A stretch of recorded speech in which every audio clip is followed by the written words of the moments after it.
High guys, welcome to our YouTube channel. तर पाठीमागच्या लेक्चरमध्ये सांगितल्याप्रमाणे आजपासून आपण कॉन्ट्रॅक्ट लॉ ह्या सब्जेक्टचं लेक्चरला सुरू करत आहोत. तर कॉन्ट्रॅक्ट लॉ घेण्यापाठीमागचं कारण असं की हा सब्जेक्ट इतर फील्डशी कॉमन आहे, तर त्याही विद्यार्थ्यांना याचा फायदा होण्यासाठी. तर यामध्ये आजचा आपला पहिला टॉपिक आहे इंट्रोडक्शन टू कॉन्ट्रॅक्ट. त्यामध्ये मी काही क्वेश्चन काढलेले आहेत, ते बघू शकता तुम्ही. त्यामध्ये पहिला आहे what agreements are contracts according to the law of contract in India. Second आहे all contracts are agreements but all agreements are not contract. Explain what are all essential elements of valid contract. तर हे असे basic question आहेत, important question आहेत, परीक्षेमध्ये येण्याचे chances खूप आहेत. तर परीक्षेमध्ये ह्यामध्ये अजूनही बरेच क्वेश्चन येऊ शकतात, म्हणून परीक्षेमध्ये पहिल्यांदा व्यवस्थित लक्ष देऊन क्वेश्चन रीड करायचा. क्वेश्चन रीड केल्यानंतर त्याचं मीनिंग समजावून घ्यायचं आणि मगच आपल्याला त्याचं आन्सर लिहायचं आहे. इतर वेळेला काय होतं, क्वेश्चन तोच असतो, आन्सरही तेच असतं, पण विद्यार्थी क्वेश्चन फिरवून टाकल्यामुळं गोंधळून जातात आणि तिथे फेल होण्याचे चान्सेस जास्त निर्माण होतात. आजच्या टॉपिकचे आपले हे सिनॉप्सिस आहेत. त्यामध्ये पहिल्यांदा आपण बघणार आहोत इंट्रोडक्शन, त्यानंतर डेफिनेशन बघणार आहोत. त्यानंतर डेफिनेशनमधलेच 2 पॉईंट आहेत, अँड ॲग्रीमेंट आणि बी एन्फोर्सेबल बाय लॉ. ॲग्रीमेंटमध्ये प्रपोजल महत्त्वाचं आहे, ॲक्सेप्टन्सही महत्त्वाचं आहे. त्यानंतर एन्फोर्सेबल बाय लॉमध्ये हे 4 पॉईंट महत्त्वाचे आहेत, 5. त्यामध्ये competent parties, free consent, consideration, lawful object, capacity of contract and conclusion. हे आपल्याला इम्पॉर्टन्स आहेत ह्या टॉपिकसाठी पॉईंट्स. तर ह्यामध्ये अजून क्वेश्चन तयार होऊ शकतात. तर हे सिनॉप्सिस तुम्ही लक्षात ठेवायचं. ह्या सिनॉप्सिसपैकी जर वर्ड क्वेश्चनची मॅच होत असले तर हेच असणार आहे, जे की मी तुम्हाला आता पुढं एक्सप्लेन करणार आहे. फर्स्ट पॉईंट आहे इंट्रोडक्शन. तर कॉन्ट्रॅक्ट म्हणजे काय आहे, कॉन्ट्रॅक्ट कोणासाठी आहे, तर हे आपण मिनिमम गोष्टी ज्या आहेत, रिक्वायरमेंट्स वगैरे ज्या आहेत त्या आपण समजून घेऊया. तर प्रत्येक व्यक्ती सकाळी टूथपेस्ट खरेदी करण्यापासून ते संध्याकाळी झोपेचा नाईट ड्रेस खरेदी करण्यापर्यंत कोणत्या ना कोणत्या तरी कॉन्ट्रॅक्टमध्ये तो इन्व्हॉल्व असतोच. तर कॉन्ट्रॅक्ट मनुष्याचे ट्रेड, कॉमर्स आणि बिझनेस इंडस्ट्रीजबरोबरचे रिलेशन वाढलेले आहेत, त्यांच्यात होणारे कॉन्ट्रॅक्ट वाढलेले आहेत. त्यामुळं आजकालच्या मॉडर्न सोसायटीमध्ये कॉन्ट्रॅक्ट खूप महत्त्वाची भूमिका बजावत आहे. आणि समजा विचार करा, ज्या विद्यार्थ्यांच्या घरात बिझनेस आहेत त्यांना कॉन्ट्रॅक्टचं डेली संबंध येतो. तर विचार करा, जर कॉन्ट्रॅक्ट आज नसता, कॉन्ट्रॅक्टची पॉवर मनुष्याला माहीत नसती, तर आज काय झालं असतं. म्हणून आजकालच्या मॉडर्न कॉन्ट्रॅक्ट हा खूप महत्त्वाचा आहे.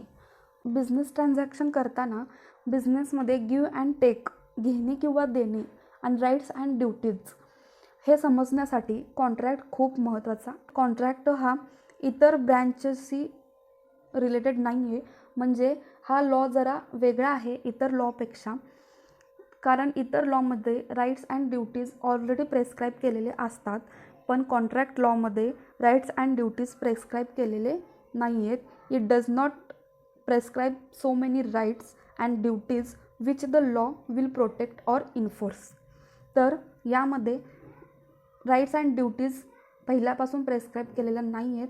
तर ह्यामध्ये प्रिन्सिपल्स आहेत जे पार्टीजचे राईट्स अँड ड्युटीज क्रिएट करतात, आणि ते प्रिन्सिपल प्रत्येक प्रकारच्या कॉन्ट्रॅक्टसाठी महत्त्वाचे आहेत. यामध्ये 1 to 75 सेक्शन्स आहेत. ते सेक्शन्स कॉन्ट्रॅक्ट होण्यासाठी बेसिक इम्पॉर्टन्स आहेत. म्हणजे कुठल्याही प्रकारचा कॉन्ट्रॅक्ट करण्यासाठी सेक्शन 1 to 75मध्ये ज्या मिनिमम रिक्वायरमेंट्स दिलेल्या आहेत, त्या रिक्वायरमेंट्स कॉन्ट्रॅक्ट पूर्ण करण्यासाठी महत्त्वाच्या आहेत. तर आणि ह्या रिक्वायरमेंट्स प्रत्येक प्रकारच्या कॉन्ट्रॅक्टला लागू आहेत.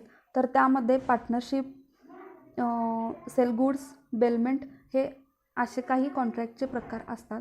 त्या सगळ्या प्रकार. नेक्स्ट पॉईंट आहे what is contract or definition of contract. तर सेक्शन 2H लक्षात ठेवा, सेक्शन 2H आहे जो कॉन्ट्रॅक्टची डेफिनेशन डिफाईन करतो. तर डेफिनेशन अशी आहे, an agreement enforceable by law is contract. म्हणजे असे ॲग्रीमेंट जे एनफोर्सेबल बाय लॉ असतात त्याला कॉन्ट्रॅक्ट असे म्हणतात. 2 महत्त्वाचे पॉईंट येतात यामध्ये, ॲन ॲग्रीमेंट आणि agreement should be enforceable by law. म्हणजे जे आपण ॲग्रीमेंट करणार आहोत ते एनफोर्सेबल बाय लॉ असले पाहिजेत, ते कायद्याला धरून असले पाहिजेत. म्हणून इथं खाली येणार agreement plus enforceable by law. म्हणजे एक ॲग्रीमेंट तयार केलं, ते कायद्याला धरून केलं तर तो कॉन्ट्रॅक्ट होणार. तर नेक्स्ट आहे an agreement. Section 2E define करतं ॲग्रीमेंटची डेफिनेशन. इथे बघा, मी क्वेश्चनचं आन्सर आपण एक्झाममध्ये कसं लिहितो त्यानुसारच इथं मी नोट्स ही तयार केलेली आहे आणि त्यानुसारच मी हे एक्सप्लेन करत आहे. त्यामुळं मी हे सेक्शन 2A 2B 2C असं घेतलेलं नाही आहे. तर परीक्षेमध्ये क्वेश्चनचा आन्सर लिहिताना डेफिनेशन महत्त्वाची असते, म्हणून पहिल्यांदा डेफिनेशन घेतली सेक्शन 2H मधली. त्यानंतर ॲन ॲग्रीमेंट आहे सेक्शन 2E मध्ये. तर त्याची डेफिनेशन आहे section 2E every promise and set up promises forming the consideration for each other. तर ॲग्रीमेंट म्हणजे काय, प्रॉमिस आणि कन्सिडरेशन पाहिजे, प्रॉमिस पाहिजे, कन्सिडरेशन पाहिजे, तेव्हा ते ॲग्रीमेंट होतं. तर इथे एक्झाम्पल सांगते मी तुम्हाला. तुम्ही तुमच्या मित्राला प्रॉमिस करता की तुम्ही तुमचं घर त्याला विकणार आहात आणि तुमचा मित्र त्या बदल्यात तुम्हाला 10 लाख रुपये देणार आहे. हे इथं काय झालं, प्रॉमिस झालं, कन्सिडरेशन झालं, मग त्याचं पुढं जाऊन ॲग्रीमेंट होणार. तर आता इथं आपल्याला नवीन टर्म आली प्रॉमिस. तर सेक्शन 2B प्रॉमिस डिफाईन करतं. लक्षात घ्या, सेक्शन 2B प्रॉमिस डिफाईन करतं. तर त्याची डेफिनेशन आहे proposal when accepted becomes promise. म्हणजे एखादं जेव्हा प्रपोजल आपण ॲक्सेप्ट करतो तेव्हा त्या ॲक्सेप्ट केल्यानंतर त्याचं प्रॉमिसमध्ये रूपांतर होतं. तर thus a contract agreement and agreement is a promise and promise is an accepted proposal. तर इथे बघा सांगितलेलंच आहे कॉन्ट्रॅक्ट म्हणजे काय आहे, ॲन ॲग्रीमेंट आहे, ॲग्रीमेंट काय आहे, प्रॉमिस आहे, आणि प्रॉमिस काय आहे, ॲक्सेप्टेड प्रपोजल आहे. म्हणून पहिला प्रपोजल तयार होणार, म्हणजे ऑफर तयार होणार, ती ऑफर ॲक्सेप्ट करणार आणि त्यानंतर प्रॉमिस, ती ऑफर ॲक्सेप्ट केल्यावर प्रॉमिस तयार होणार आणि त्यानंतर प्रॉमिस जेव्हा तयार होईल त्यानंतर त्याचं रूपांतर ॲग्रीमेंटमध्ये होणार. ओके, आता नेक्स्ट बघूया. नेक्स्ट आहे प्रपोजल. प्रपोजल म्हणजे offer. Section 2A defines proposal. लक्षात घ्या, सेक्शन 2A प्रपोजलची डेफिनेशन डिफाईन करतं. तर as when one person signifies to another his willingness to do or to abstain from doing anything a view to obtaining the assent of the other to such actor, absistence is said to make a proposal. Proposal म्हणजे काय, एक offer असते. Offer एखाद्याला तुम्ही एखादी offer देता, जसं की तुम्हाला मोबाईल विकायचा आहे तुमचा आणि तुम्ही डिक्लेअर करता की मला माझा मोबाईल विकायचा आहे 10,000 मध्ये, असं तुम्ही डिक्लेअर करता. तर हे काय केलं, तुम्ही एक ऑफर दिली लोकांना, मला माझा मोबाईल 10,000 मध्ये विकायचा आहे. तर मग ते काय करणार, ज्यांना हे ऑफर म्हणजे पटली आहे, ज्यांना ऑफर पसंत पडली आहे आणि त्यातलंच एखादं तुम्हाला येऊन म्हणणार ठीक आहे मला तुझी ऑफर मान्य आहे आणि मला दे तुझा मोबाईल, मी तुला 10,000 रुपये देईन. तर ह्यालाच काय म्हणतात, प्रपोजल. म्हणजे आपण एखाद्यासमोर काहीतरी प्रपोजल ठेवणं, कशाच्या रिलेटेडही ठेवणं, आपल्याला हे विकायचं आहे, एवढ्या किमतीला हे विकायचं आहे, असं आपण कोणत्याही एका व्यक्तीसमोर ऑफर ठेवणं त्याला प्रपोजल असं म्हणतात. आणि जेव्हा ते प्रपोजल ती पुढची व्यक्ती ॲक्सेप्ट करेल तेव्हा तयार होतं प्रॉमिस. प्रपोजल नंतरचा भाग आहे ॲक्सेप्टन्स. आता तुम्ही एखाद्याला प्रपोजल दिले की मला माझा मोबाईल 10,000 मध्ये विकायचा आहे, तर ठीक आहे. तर दुसरी तिकडं व्यक्ती येणार आणि म्हणणार ठीक आहे मला तुझी ऑफर मान्य आहे, मला तुझा मोबाईल हवा आहे, तोही 10,000 मध्ये. ठीक आहे, त्यालाच ॲक्सेप्टन्स म्हणतात. तर सेक्शन 2B ॲक्सेप्टन्स डिफाईन करतं. लक्षात ठेवा, सेक्शन 2B डिफाईन्स करतं. त्याची डेफिनेशन आहे when the person to whom the proposal is made signifies his assent thereto, the proposal is said to be accepted. A proposal when accepted becomes promise. तर जेव्हा एखादी व्यक्ती स्वतःच्या इच्छेनुसार म्हणजे आता तुम्हाला इथं मी ऑलरेडी एक्झाम्पल सांगितलेलं आहे, तुम्ही एखाद्याला मोबाईल विकण्याची ऑफर देत आहात 10,000 मध्ये, तर एखाद्याला ती ऑफर पटलेली आहे तर तो स्वतःच्या इच्छेनं येऊन म्हणतो की ठीक आहे मला तुझी ऑफर मान्य आहे आणि मला तुझा मोबाईल हवा आहे तेही 10,000मध्ये, स्वतःच्या इच्छेनुसार म्हणतो. आणि जेव्हा ते ॲक्सेप्टेड करतो ऑफर, तेव्हा त्याचं रूपांतर प्रॉमिसमध्ये होतं. ठीक आहे, आणि नंतर प्रॉमिसचं ॲग्रीमेंट तयार होतं. तर हे ॲक्सेप्टन्स.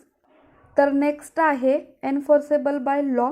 हा बी पॉईंट येतो. ए पॉईंट आपला संपलेला आहे, ॲग्रीमेंट. आता ॲग्रीमेंटमध्ये काय काय इम्पॉर्टंट होतं ते आपण पाहिलं. आता एन्फोर्सेबल बाय लॉ म्हणजे काय आहे हे आपण थोडक्यात बघूया.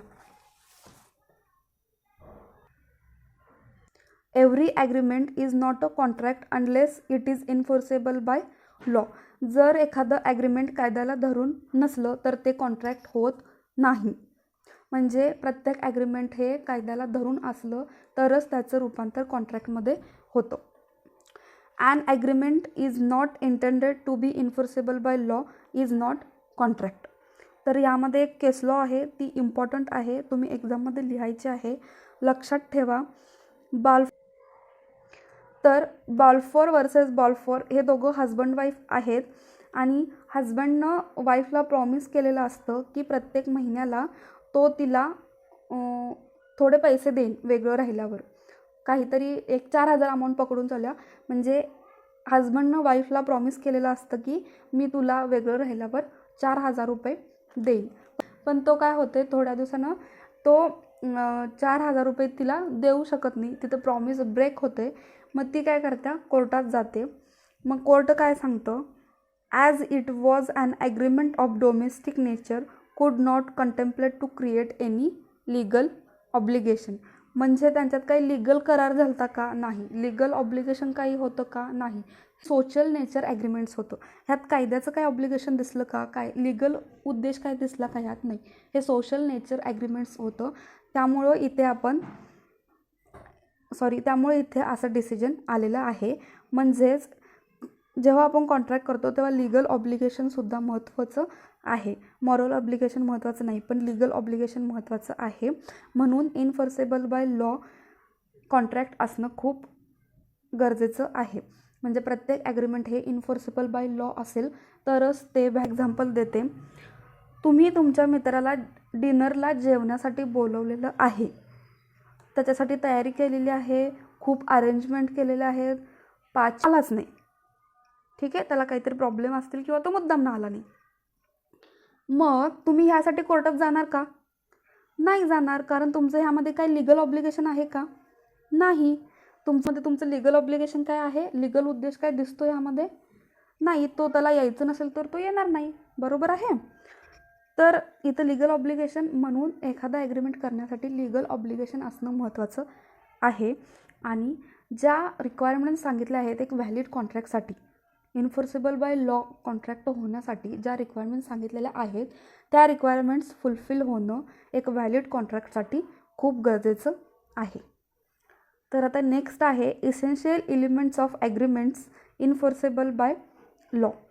जर आपल्याला एखादा ॲग्रीमेंट इन्फोर्सेबल बाय लॉ करायचा असेल तर त्यामध्ये कोणकोणते घटक इम्पॉर्टंट्स आहेत, कोणकोणते फॅक्ट इम्पॉर्टंट आहेत ते बघूया.